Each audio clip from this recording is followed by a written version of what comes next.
सर्वे भद्राणि पश्यन्तु मा कश्चित् दुःखभाग् भवेत्। এখন আমরা শ্রবণ করব ভগবান বৃন্দাবনের সমস্ত লীলা সাঙ্গ করে যখন মথুরায় চলে যাচ্ছে তখন গোপীদের কি অবস্থা সেই জায়গাটুকু আমরা শ্রবণ করব। খুব ভাবে লীলা আমরা খুব মন দিয়ে শ্রবণ করব।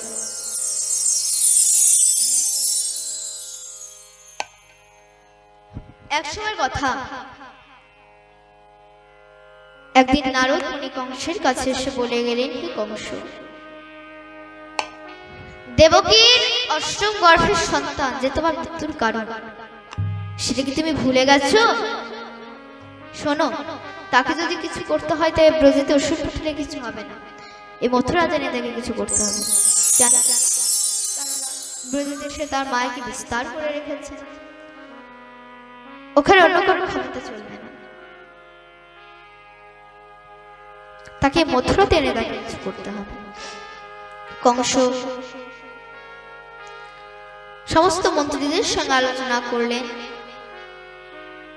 চারণ রাষ্ট্র বললেন, মহারাজ আপনি এক কাজ করুন, আপনি ধনুর যজ্ঞের ছলে নিমন্ত্রণ করে কৃষ্ণ বলরামকে মথুরাতে নিয়ে আসবেন, এবং কৃষ্ণ বলরাম যখন এই মথুরাতে আসবে তাকে যে কোনো প্রকারে তাকে আমরা হত্যা করব।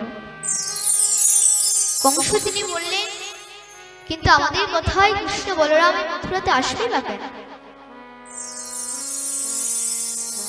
তখন চারণ গোষ্ঠী বললেন, হে মহারাজ, আমি নাকি শুনেছি অক্রূরের সঙ্গে ব্রজবাসীতে ভালো সম্পর্ক আছে।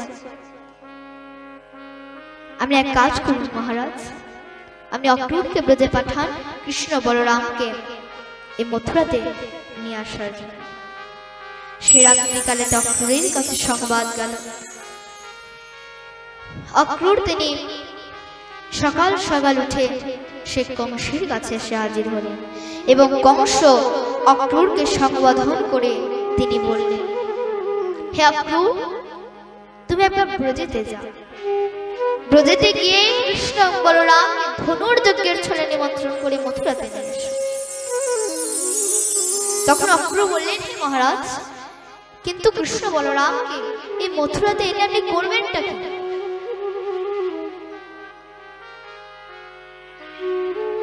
তখন কংস তিনি বললেন, খাত বিশ্ব বিহানিত কাল কল্পেন হস্তিনা यदि मुक्तो ततो मल्लिन खातैव यतोपनि।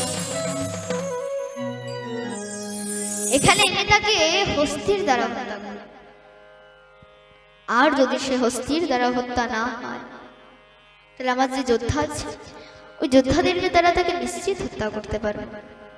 তখন অক্রূর মনে মনে ভাবলেন, হে মহারাজ, ছেঁড়া কাঁথার শুয়ে লাখ টাকা স্বর্ণ সবাই দেখতে পারে, কিন্তু কারো কোনো ভাগ্য সাথ দেয়, আবার কারো কোনো ভাগ্য সাথ দেয় না।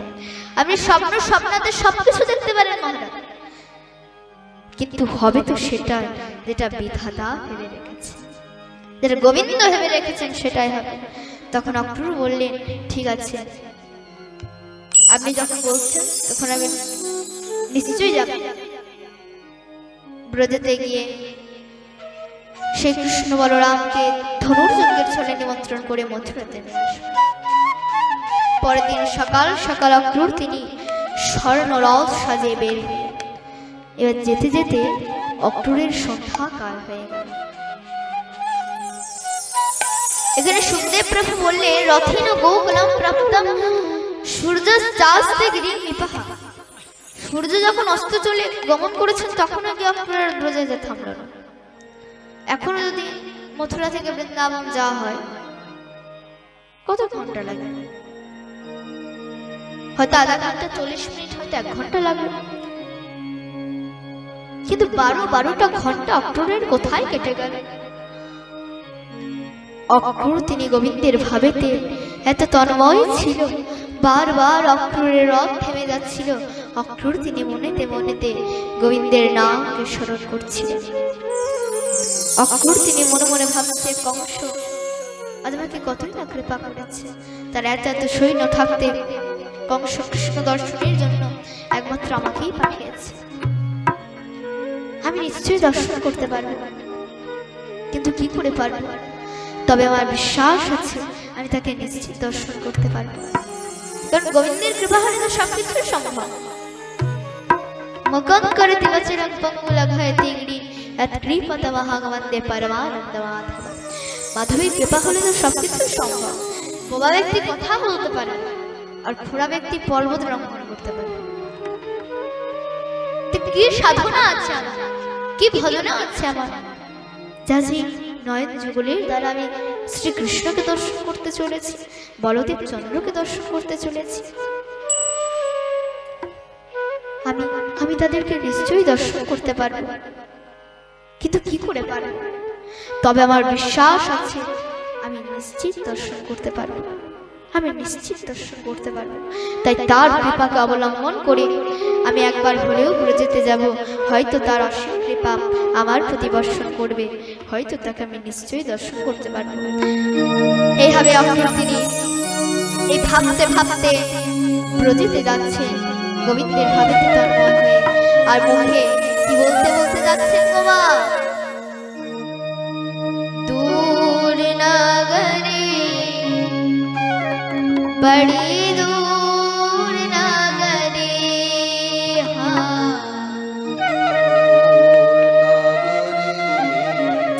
बड़ी दूर दूर नगरी बड़ी दूर नगरी, हाँ दूर नगरी बड़ी दूर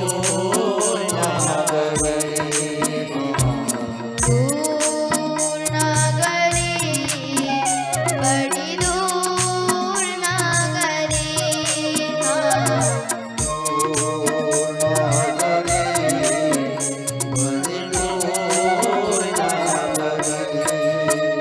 कैसे आऊं मैं कनाई,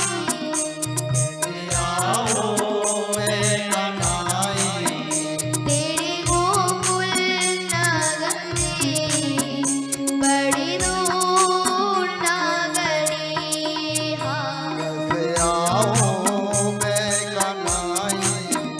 तेरे गोकुल नगरी बड़ी दूर नगरी,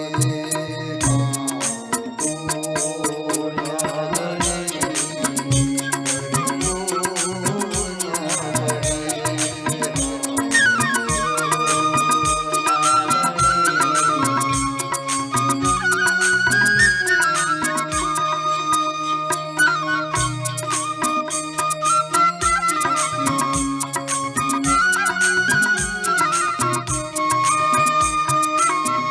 रात को आऊं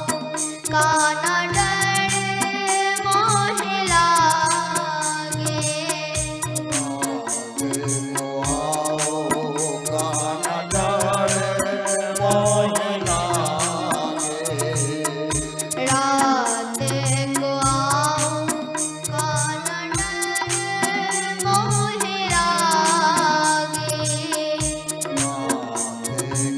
आऊं काना डर मोहे लागे, तेरे को तो देखे सारे नगरी, हाँ तेरे को तो देखे सारे नगरी,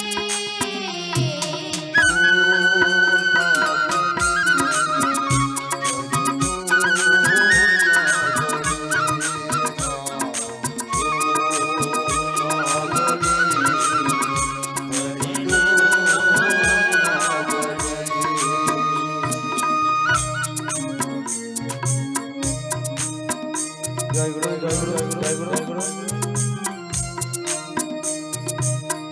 शक्ति शब्द आओ काना शरण मोहे लागे,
নিতাই গৌর শ্রীতানন্দ প্রেমানন্দে হরি হরি।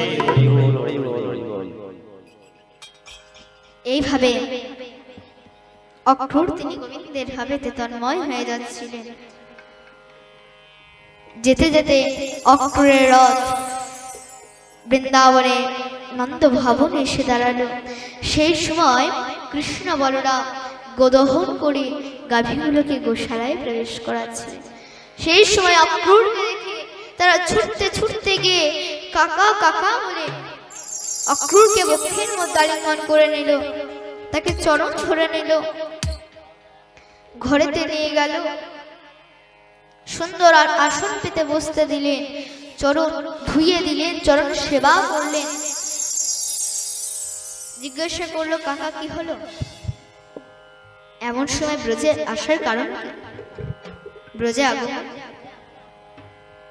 অক্রূর বললেন হে কেশব, কংসের আমন্ত্রণ এসেছে তোমাদের দুজনকে বধ করবার জন্য। ধনুর যজ্ঞের ছলে নিমন্ত্রণ করে মথুরাতে ডেকেছে। কৃষ্ণ বলরাম বললেন কাকা তুমি আমাদেরকে যা বললে বললে ঠিক আছে, কিন্তু এই কথা যেন পিতা মাতার কাছে বলো। তুমি আমাদেরকে যা বললে বলে ঠিক আছে, কিন্তু এই কথা যেন পিতা মাতার কাছে খবরদার বলো। নন্দ বাবা এসে অতিথি সম্মান করলেন। নন্দ বাবা জিজ্ঞাসা করলেন, অক্রূর বললেন হে মহারাজ, কংসের আমন্ত্রণ এসেছে আপনার দুই পুত্রকে ধনুর্যজ্ঞের ছলে আমন্ত্রণ করে মথুরাতে ডেকেছে।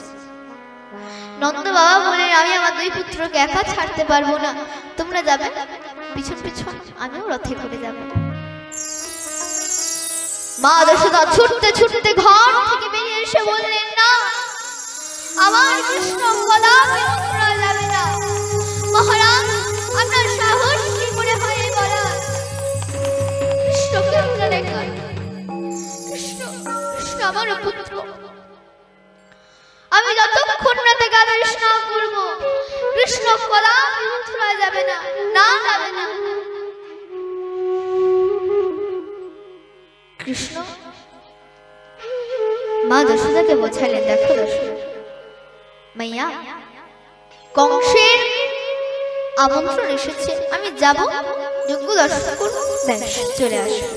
না কানাই, কারণ তুই যখন গোছের উনি যাস, যতক্ষণ তোর চরণের নুপুরের ধ্বনি আর বংশের ধ্বনি শুনতে পাই ততক্ষণ ঠিক আছে। যখন আমার গর্ব তোর চরণের নুপুরের ধ্বনি আর বংশের ধ্বনি আসে, তখন যে আমার হৃদয় আর ঠিক থাকে না।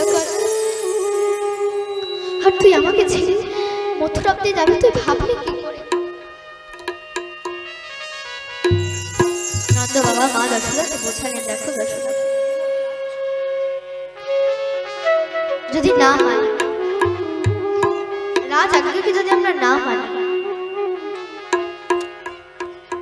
তাহলে কখন ক্রূর কংস তার সৈন্যদেরকে নিয়ে এই ব্রজমণ্ডল আক্রমণ করে দেবে, তখন কি হবে?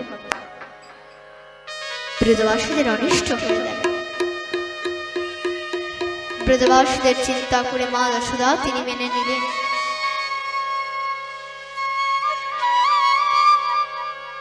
এবং সে রাত্রিকালেতে নন্দ বাবা সমস্ত ব্রজগোপীদের কর্ণেতে খবর পাঠিয়ে দিল যে কাল কৃষ্ণ প্রাতকালে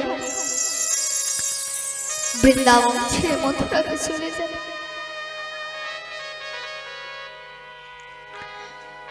যেই মাত্র শুনলেন যে কাল কৃষ্ণ প্রাতকালে বৃন্দাবন ছেড়ে মথুরাতে চলে যাবে, সেই সমস্ত ব্রজগোপীগণ সেই নন্দ ভবনে এসে বিলাপ করতে লাগলেন। ওহ বিধাতা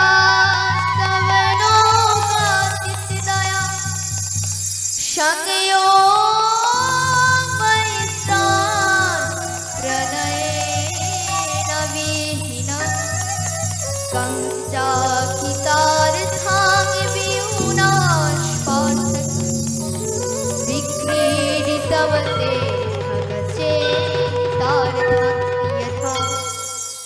বিধাতাকে গালি দিতে লাগলো, হে বিধাতা, তোমার হৃদয় এত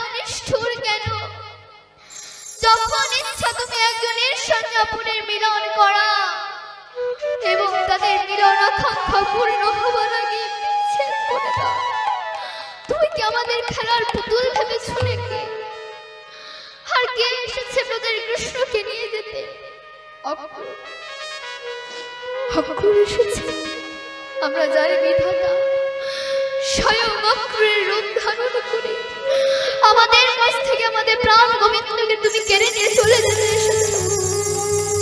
অক্রূর রূপে ব্রজেতে তুমি এসেছো। তাই আমরা বলি ওর নাম অক্রূর হতে পারে না, ওর নাম অক্রূর হতে পারে না, ওর নাম তো মহা অক্রূর হওয়া উচিত। আমাদের শরীর থেকে আমাদের প্রাণ নিয়ে চলে যাচ্ছে, আমাদের ঠাকুরকে বৃন্দাবন থেকে মথুরায় নিয়ে চলে যাচ্ছে। ও তো মহা অক্রূর, ও মহা অক্রূর, ও মহা সমস্ত রাত্রি কেটে গেল। সেই অবলা ব্রজগোপীগণ তারা নন্দ ভবনে বিলাপ করতে লাগলেন। হে মাধব, হে কেশব, হে গোবিন্দ বলে বলে তারা রোদন করতে লাগলেন। বলতে বলতে সেই নন্দ ভবনে দ্বার এসে গেল। পরের দিন সকাল সকাল অক্রূর তিনি স্নান আদি নিত্য কর্ম সমাপন করে পূজা পাঠ সেরে অক্রূর তিনি রথে সারথির পথেতে বসলেন। এবার কৃষ্ণ বলরাম যখন মহল থেকে বের হলো, সমস্ত ব্রজগোপীগণ গিয়ে সেই গোবিন্দকে নিজের মুখের মধ্যে ধরে নিল। হে গোবিন্দ, কৃপা করে আমাদেরকে ছেড়ে যেও না। তুমি বৃন্দাবনের ঠাকুর, তুমি বৃন্দাবনে চিরকাল, তুমি মথুরায় যেও না। ভগবান সমস্ত ব্রজগোপীদেরকে বললেন, হে গোপীগণ, আমি পরশুদিন চলে আসব, এই প্রকার বিলাপ করো না।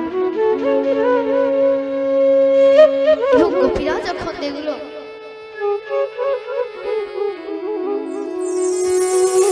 যে গোবিন্দের ইচ্ছা মথুরায় যাওয়া, তখন গোপীরা গোবিন্দকে মানা করবার কোন শব্দ খুঁজে পেল না। তারা একে একে বলতে লাগলো, কিন্তু গোবিন্দের ইচ্ছা মথুরায় যাওয়া, তার ইচ্ছার উপর তো আমি কিছু ভাবতে পারি না, কিছু বলতে পারি না।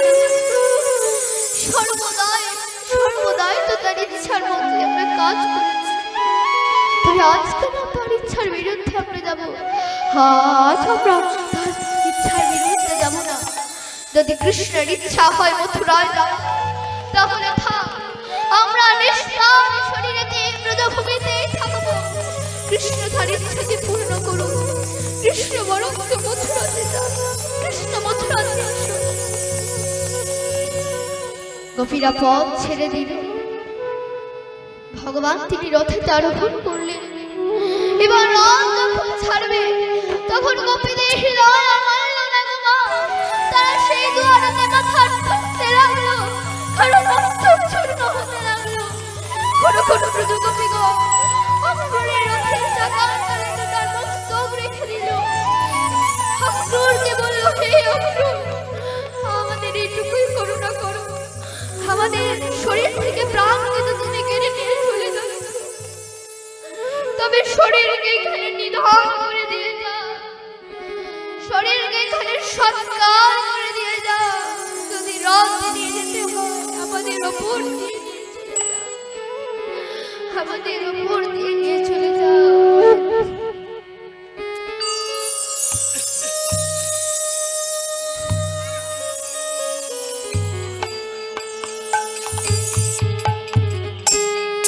ভগবান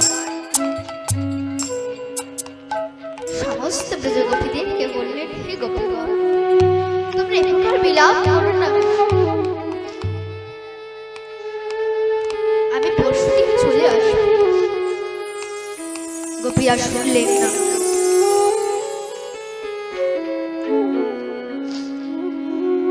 অন্তিমে ভগবান রথ থেকে নেবে এক এক করে গোপীদেরকে শোনালেন। ভগবান তিনি রথেতে আরোহণ করলেন।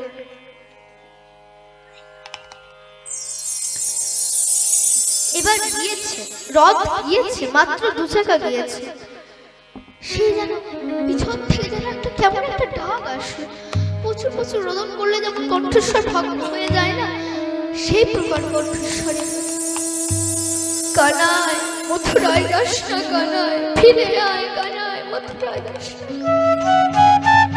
ভগবান চতুর্দিকে দেখলো, ভগবান যখন পিছনে তাকালেন তখন ভগবান দেখলেন মা যশোমতী তার হস্তে কটা রুটি আর একটা মাখন নিয়ে ছুটতে ছুটতে, হে হে কানাই তুই কত দূরে চলে যাচ্ছিস আমার লাল, আয় আয় আয় রুটি মাখন অন্তত নিয়ে যা, তুই মথুরাতে চলে যাবি, সেখানে তুই কি খাবি, কে তোকে যত্ন করে খাবে, কে তোকে বস্ত্র পরাবে, এই রুটি মাখন অন্তত নিয়ে যা, 2 দিন অন্তত খেয়ে থাকতে পারবি, 2 দিন অন্তত খেয়ে থাকতে পারবি। মা যশোমতী রথের পিছন পিছন ছুটছেন, ভগবান নিজেকে আর রথে রাখতে পারলেন না, রথের আসনে দাঁড়িয়ে গেলেন ভগবান। লাভ দেয় এমন সময় বলদেব চক্রবর্তীর হাত ধরে, কানা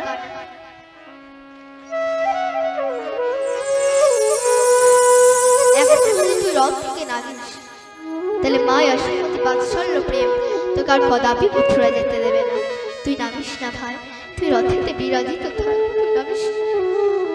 ভগবান তো রথেতে বিরাজিত থাকবে, এদিকে মা যশোমতী যতক্ষণ শরীরেতে সামর্থ্য থাকবে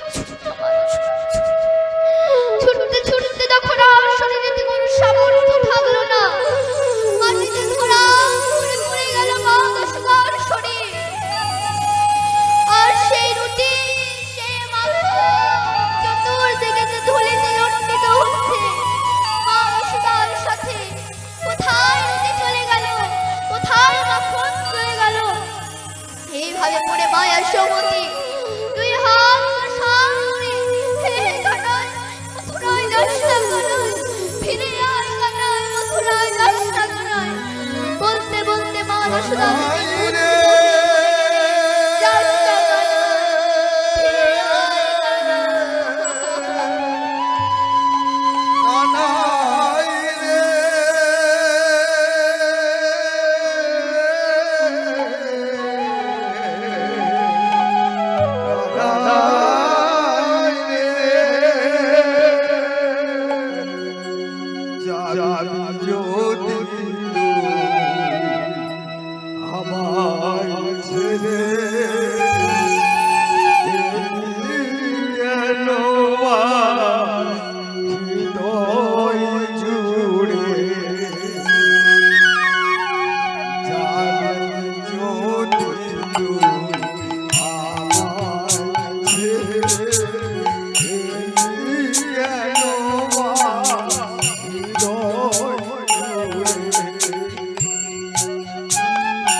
আমায় ছেড়ে মানবো না রে ওরে আদর করে ছিলাম বলে যাবি ছেড়ে অভিমানে ওরে আদর করে ছিলাম বলে যাবি ছেড়ে অভিমানে যাবি যদি আমার ছেড়ে এলি কেন হৃদয় যাবি যদি আমার ছেড়ে এলি কেন হৃদয়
তো বৎস না যাই গোচারণে কানা তোর জীবনে নাভি বৎস না যাই গোচারণে ওরে হাম্বারে ডাকতে যাবে না গোচারণে ওরে হাম্বারে ডাকতে যাবে না গোচারণে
এই বলতে বলতে মা যশোদা তিনি মূর্ছিত হয়ে মাটিতে পড়ে থাকলো, কিন্তু ভগবানের রথ চলল। যেতে যেতে অক্রূর দেখলেন পথের মাঝেতে এর একটা মৃত শরীর পড়ে আছে। হে কেশব, যেন মনে হচ্ছে পথের মাঝেতে কোন একটা মৃত শরীর পড়ে আছে। ভগবান বললেন, আরে আরে আমার বিয়ে হয়ে গেল, পড়ে যাওয়ার সে মৃত্যু হয়ে গেল না তো? ভগবান যখন নামলেন, যখন রথ থেকে নামলেন, সেই দেখলেন সেই পথের মাঝেতে আর কেউ পড়েছিল না গো মা। সেই পথের মাঝেতে শ্রীমতী রাধা রানী পড়েছিল। হা রাধে বলে গোবিন্দ রাধা রানীকে মুখের মধ্যে আলিঙ্গন করে নিল। ক্ষণকালের মধ্যে রাধা রানী নয়ন দিয়াত এত অশ্রু জল প্রকট হল যেন শ্রাবণের ধারা। গোবিন্দের সারা বক্ষখানে ভিজে গেল। গোবিন্দের নয়ন সান্ত্বনা গেল গঙ্গা যমুনা প্রকট হচ্ছে। দুজন দুজনের দিকে তাকিয়ে থাকলো, কেউ কিছু বলতে পারল না। দুজন মৌন রয়ে গেল, কিন্তু সে মৌনতার মধ্যে অনেক অনেক সংবাদ হয়ে গেল। ভগবান তো কিচ্ছু বলতে পারছে, কিচ্ছু। ভগবান শুধু এটুকুই বললেন, হে রাধা, তুমি এই প্রকার বিলাপ করো না, কোনো চিন্তা নেই। আজ যাচ্ছি, কাল মেলা ঘুরবো, যজ্ঞ দর্শন করবো, আর পরশু দিন আমি সকাল সকাল চলে আসবো। যেই মাত্র বললেন, সেই রাধা নিজের হস্তের দ্বারা গোবিন্দের মুখ আচ্ছাদন করে দিলেন। হে শ্যাম সুন্দর, সমস্ত ব্রজবাসী ঠকালে, এখন আমাকেও ঠকাচ্ছ। তুমি পরশু দিন আসবে, আমি জানি তুমি পরশু দিন আসবে না, কারণ আজ থেকে আমার 100 বছর বিচ্ছেদের সময় হলো। তুমি যখন কুন্দেতে বিরোদানের সঙ্গে বিহার করছিলে, তোমার দুয়ার পার রূপে ছিল শ্রীরাম। আমি কৃষ্ণ দর্শনের জন্য গেলে শ্রীরাম বলল, রাধারানী আপনি পরে আসবেন। এখন ভগবান বিরোদাদেবীর সঙ্গে কুন্দেতে বিহার করছে, কিন্তু আমার সেই কৌতূহল দর্শন করে ধৈর্য না ধরতে পারলে শ্রীরাম আমাকে অভিশাপ প্রদান করলো। হে রাধা, আপনার কৃষ্ণ দর্শনের জন্য আপনার এত ব্যস্ততা, এত দুঃখ, আমি শ্রীরাম আপনাকে অভিশাপ প্রদান করছি, 100 বছর আপনাকে কৃষ্ণহারা হয়ে থাকতে হবে। হয়তো আজ থেকে আমার 100 বছর বিচ্ছেদের সময় হবে। আজ থেকে হয়তো এই নয়ন তোমাকে দর্শন করতে পারবে না, আজ থেকে হয়তো তোমার কর্ণে তোমার মুরলী ধ্বনি শুনতে হবে না। আজ থেকে হয়তো মস্তক তোমার শ্রীচরণের রেণুকে পাবে না। আজ থেকে হয়তো এই হস্ত তোমাকে সেবা করতে পাবে না। আমি জানি শ্যাম, আজ থেকে আমার 100 বছর সময়। ভগবান তো কিচ্ছু বলতে পারছে না। রাধারানী বললেন, তুমি মথুরাতে যাও, তুমি মথুরাধীশ হও, তুমি মথুরানাথ হও। কিন্তু আমি এই ব্রজমণ্ডলী থেকে ব্রজবাসী হয়ে তোমার ব্রজবাসীদের কর্ণেতে তোমার এই প্রেমকে আমি আস্বাদন করাবো। তুমি মথুরাতে যাও। ভগবান তো কিচ্ছু বলতে পারছে না।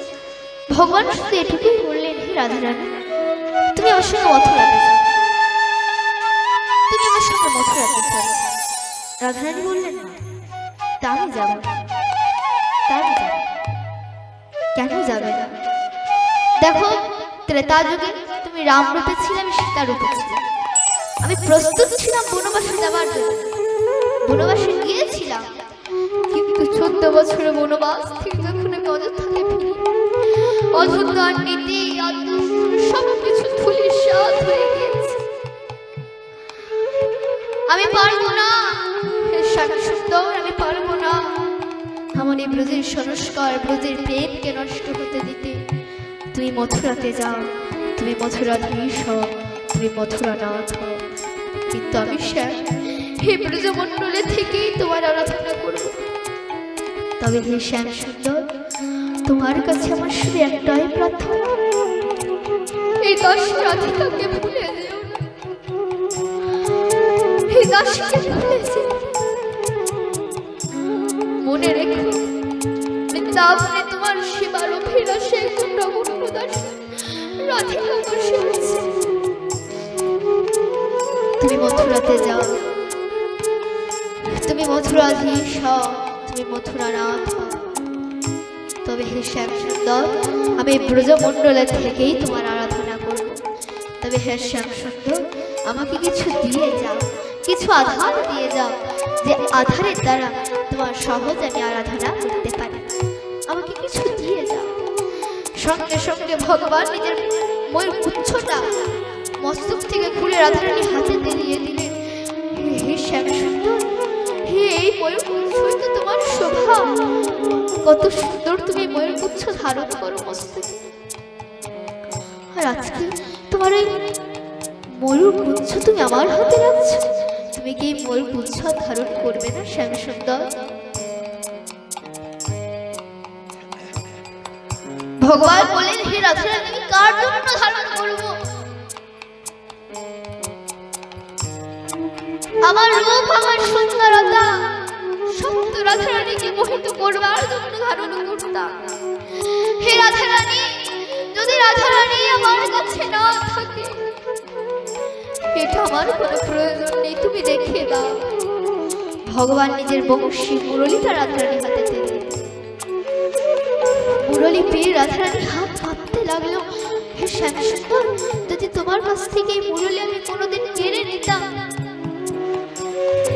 তাহলে কত আমার সঙ্গে তুমি যুদ্ধ করতে, কত আমার সঙ্গে বিদ্রোহ করতে তুমি। আর আজকে তোমার এই মুরলী তুমি আমার হাতে রাখছো। হে মুরলীধারী, হে বংশীধারী, তুমি কি মুরলী আর ধারণ করবে না? ভগবান বললেন, হে রাধারানী, আমি কার জন্য ধারণ করব? মথুরাবাসীগণ আমার এই মুরলীর ভাষাকে বুঝবে না। আমার এই মুরলীর ভাষা বুঝবে একমাত্র আমার রাধা। হে রাধারানী, যদি রাধারানী আমার কাছে না থাকে, এই মুরলী আমার কোনো প্রয়োজন নেই, তুমি রেখে দাও। আমার যখন বৃন্দাবনীতে আসবে, তোমার কাছে বংশী চাই, তুমি রেখে দাও। আমি যে বংশীতে রাধা নাম জপ করে ফুল কাটবি, মথুরাবাসীগণ এটা বুঝবে না, তাই তুমি এটা রেখে দাও। ভগবান নিজের কাছে একটু কালো রঙের কম্বল নিজের কাছে খুব রাখতেন, সেটাও রাধারানীর হাতে দিয়ে দিলেন। শ্যাম সুন্দর, এটাও আমায় দিয়ে দিলেন। তোমার কাছে তো কিছু থাকলো না। তুমি মথুরাবাসীগণকে কি করে মোহিত করবে তুমি? তোমার সমস্ত শোভা সম্পদ সব তো তুমি আমার কাছে গচ্ছিত রাখলে।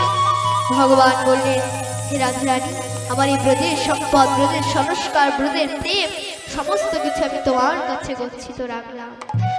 আবার যখনই বৃন্দাবনেতে আসবো, আবার তোমার কাছে এই মুরলী চাইবো, আবার তোমার কাছে ময়ূর গুচ্ছ চাইবো, আবার তোমার কাছে এই কালো কম্বল চাইবো। আবার আমি ব্রজবিহারী ব্রজনাথ হব। তে ব্রজের সম্পদ আমি ব্রজে যে তোমার কাছে গচ্ছিত রাখলাম, তুমি এদেরকে গচ্ছিত রেখো। এই বলে ভগবান তিনি রথেতে আরোহণ করলেন। ভগবান অক্রূরকে বললেন, কাকা আপনি আর বেশিক্ষণ দেরি করবেন না, আপনি শীঘ্র রথ নিয়ে চলুন। এবার গিয়েছে, মাত্র 2 চাকা গিয়েছে, আবার কোথা থেকে সখীগণ এসে হাজির হলো। হে শ্যাম সুন্দর, কৃপা করো আমাদের ছেড়ে যেও না। বৃন্দাবনে থাকো, তুমি বৃন্দাবনে চিরকাল তুমি মথুরায় যেও না। ভগবান সখীদেরকে বলে, দেখো তোমরা আমাকে মথুরাতে যেতে দাও, তোমরা ঘরে যাও। সখীরা শুনলেন না। অন্তিমে ভগবান রথ থেকে নেমে এক করে সখীদেরকে সরালেন। কোথা থেকে সখাগণ এসে হাজির হলো। তারা ভগবানকে বলতে লেগেছে, হে গোবিন্দ, কৃপা করে আমাদেরকে ছেড়ে যেও না,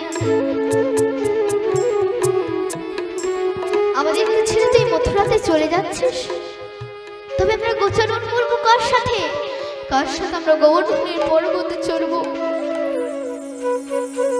ভগবান বলেন, হে সখা, আমি আবার আসবো, তোমরা থেকো। এ বলে সে সখাদেরকে সরিয়ে দিলেন ভগবান। কোথা থেকে সে ব্রজের গাভীগুলো এসে হাজির হলো। তারা হাম্মা হাম্মা করে যেন ভগবানকে বলতে চাইছে, হে প্রভু, আমরা অনাথ ছিলাম, তুমি আমাদের সনাত করে আবারও অনাথ করে দিয়েছো প্রভু।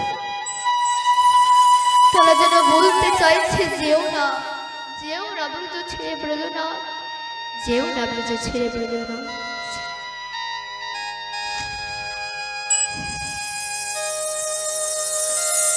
গাভী মাতাদের নয়ন দিয়ে অশ্রু আসছে না গো মা, গাভী মাতাদের নয়ন দিয়ে যেন রক্ত খর্ণ হচ্ছে। তারা বারবার বলছে, হাম্মা হাম্মা, প্রভু তুমি যেও না, যেও না প্রভু ছেড়ে ব্রজনাথ, যেও না প্রভু ছেড়ে, যেও না।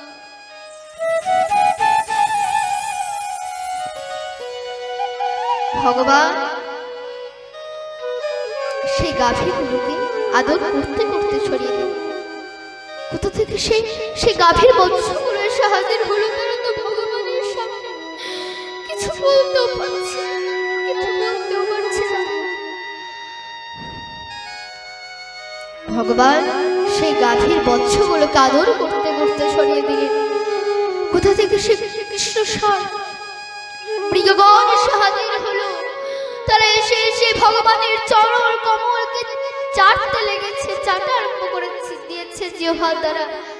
তারা মনে মনে ভাবছে, এই জন্মে হয়তো আমরা গোবিন্দকে সেবা করতে পারব। এই বলে তারা গোবিন্দের নয়ন, এই বলে তারা গোবিন্দের চরণকে চাটতে লেগেছে। ভগবান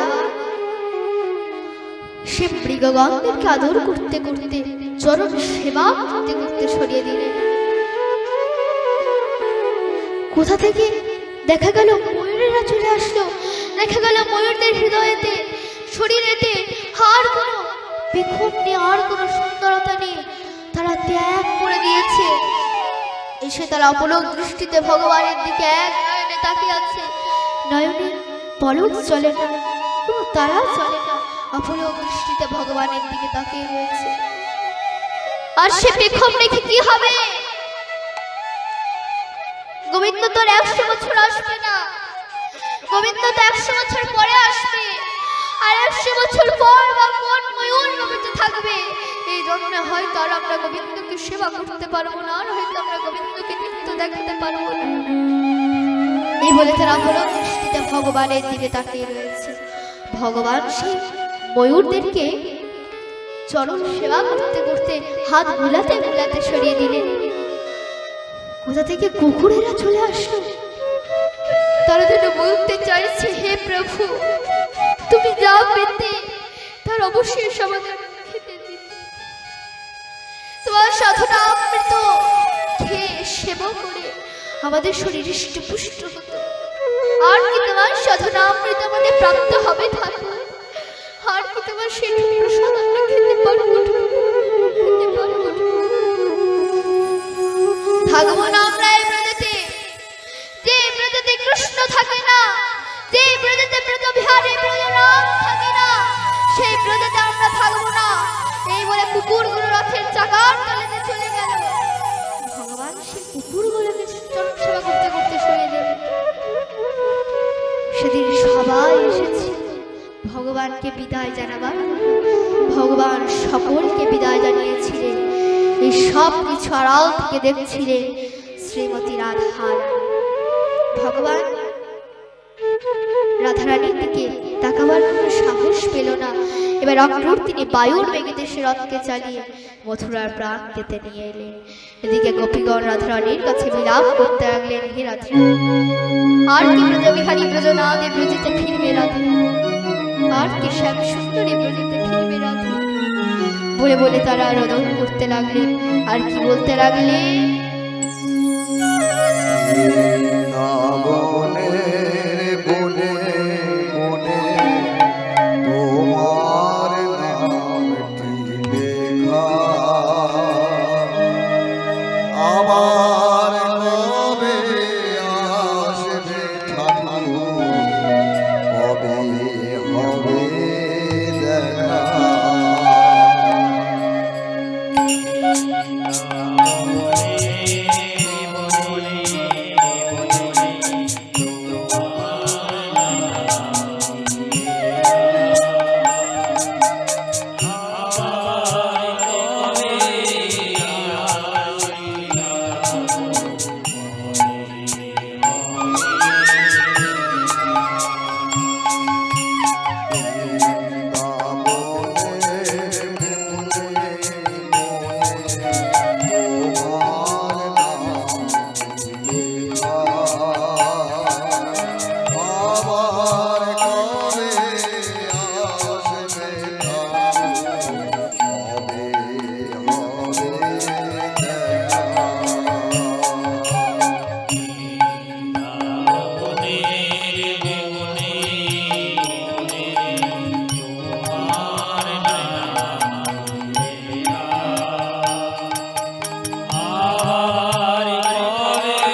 निरामया सर्वे भद्राणि पश्यन्तु मा कश्चित् दुःखभाग्